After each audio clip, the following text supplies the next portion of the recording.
সভা করে বসে আছে। সভার মাধ্যমে দাঁড়িয়ে রাজা দশরথ পাত্র মিত্রগণকে ডেকে বলছে, ওরে পাত্র মিত্রগণ, এই জগতে একটা নিয়ম আছে, পিতা বৃদ্ধ হলে তার সমস্ত দায় দায়িত্ব তার জ্যেষ্ঠ পুত্রকে গ্রহণ করতে হয়।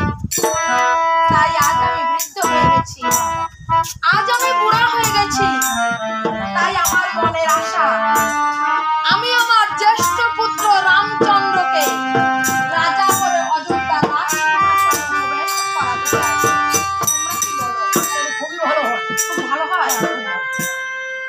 এই কথা শ্রবণ করে রাজা দশরথ বৈশিষ্ট্য মুনিকে ডেকে নতমস্তকে প্রণাম জানিয়ে বলছে, গুরুদেব, আমি আমার জ্যেষ্ঠ পুত্র রামচন্দ্রকে রাজা করে অযোধ্যা রাজসিংহাসনে প্রবেশ করাতে চাই। দেখুন, তবে শুভ দিন শুভ যোগ আছে, শুভ দিনে শুভ যোগে আমার জ্যেষ্ঠ পুত্র রামকে রাজা করে অযোধ্যা রাজসিংহাসনে প্রবেশ করাতে হবে।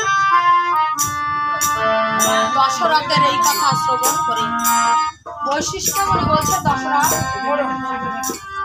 তুমি রামকে রাজা করতে চাও, তাহলে কাল বিলম্ব না করে আজই করতে হবে রামের রাজ্য অভিষেকের অধিবাস। আগামীকাল প্রভাতে রামকে রাজা করে অযোধ্যার রাজসিংহাসনে প্রবেশ করাতে হবে। রাজা দশরথ লক্ষণকে বলছে, লক্ষণ, তুমি আমার এই অযোধ্যা নিবাসীকে নিমন্ত্রণ করে এসো। আজ হবে রামের রাজ্য অভিষেকের অধিবাস। আগামীকাল প্রভাতে রাম রাজা হয়ে অযোধ্যা রাজসিংহাসনে লক্ষণ সুমন্ত্র সারথীকে সঙ্গে নিয়ে বেরিয়েছে অযোধ্যায় নিমন্ত্রণ। এদিকে রাজা দশরথ দয়াল রামচন্দ্রকে ডেকে বলছে, বাপ রাম, এই জগতে একটা নিয়ম রয়েছে, পিতা বৃদ্ধ হলে তার সমস্ত দায় দায়িত্ব তার জ্যেষ্ঠ পুত্রকে গ্রহণ করতে হয়। আজ আমি বুড়া হয়ে গেছি, আজ আমি বৃদ্ধ হয়ে গেছি। তাই আমার মনের আশা এবং এই প্রজাগণেরও মনের বাসনা, তুমি রাজা হয়ে রাজসিংহাসন পরিবেশন করে সন্তান সম অযোধ্যাবাসীকে লালন পালন করে সকলের আশীর্বাদ তুমি মস্তকে ধারণ করো। তার পূর্বে আমি তোমাকে কিছু রাজনীতি, কিছু সৎনীতির কথা বলছি।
মনে, কেন তুমি আজ এমনি করে কাঁদতে আরম্ভ করেছো?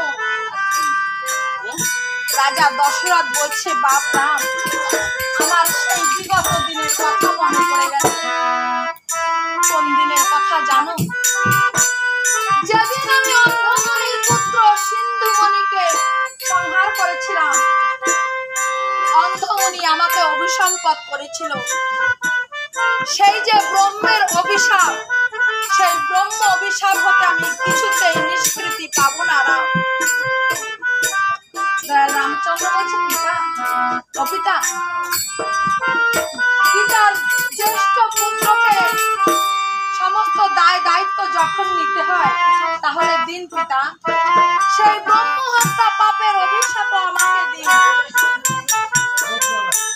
রাজা দশরথ বলছে, বাপ রাম, তা হয় না বাপ, কারণ এই জগতে একটা নিয়ম রয়েছে বাপ, যে যা কর্ম করবে তার প্রতিফল তাকেই ভোগ করতে হবে। কর্মের প্রতিফল কেউ নিতেও পারে না, আর কেউ দিতেও পারে না। তবে এই জগতের বুকে আমি 4টে জায়গা ব্রহ্মহত্যা পাপের স্থান দিয়ে যাচ্ছি। এই 4টে জায়গা থেকে তুমি সাবধানে থেকো। কোন কোন জায়গা জানো?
রাজা দশরথ এই জগতে 4টে জায়গায় ব্রহ্মহত্যা পাপের স্থান দিয়েছে।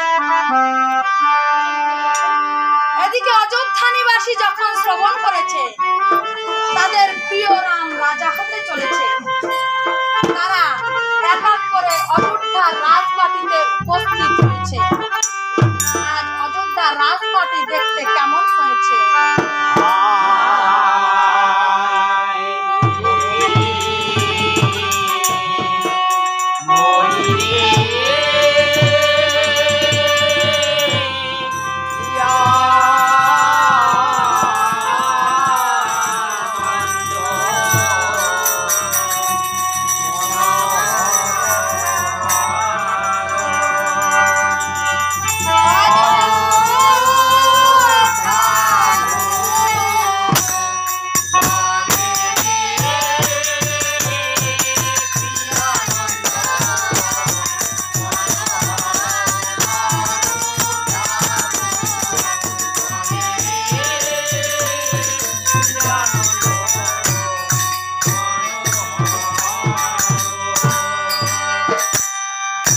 রাখো